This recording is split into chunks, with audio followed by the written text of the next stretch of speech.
EPF versus the world, Indonesian edition. We're going to talk about how Indonesia's EPF equivalent and we compare it against Malaysia. Now, in Malaysia, employee-employer contributes about combined 24%. Now, in Indonesia, the total amount is actually 8.7%, substantially lower.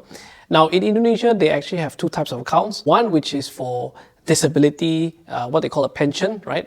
Similar to our SOCSO, right? So in case of disability, that pension pays out. Then they also have what we call old age account, right? They call it JHT, right? Which is similar to our EPF account where employer and employee contributes and that invests over time. At the point of retirement, they can withdraw that money plus the investment amount. What's interesting about Indonesia is this, the current retirement age is 59 and that goes up 1 year every 3 years until the retirement age hits 65. Now in Malaysia, our retirement age officially is still 60 at the moment. Indonesia as a contributor for Employee Provident Fund is actually one of the lowest in this region. Now one of the interesting points is this, in Malaysia for example, about 50 to 60% of our workforce actually contributes to EPF. Now, in Indonesia, that number is between 15 to 16% of their workforce, which tells us that Indonesia largely still has an informal economy.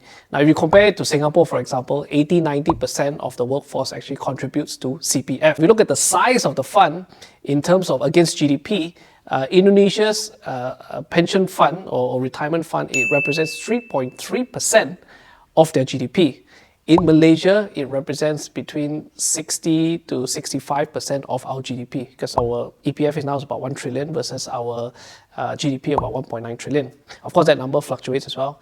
In Singapore, it's above 80%. So here you go, that's the difference between EPF in Malaysia versus Indonesia's EPF. Hope you guys enjoyed the video.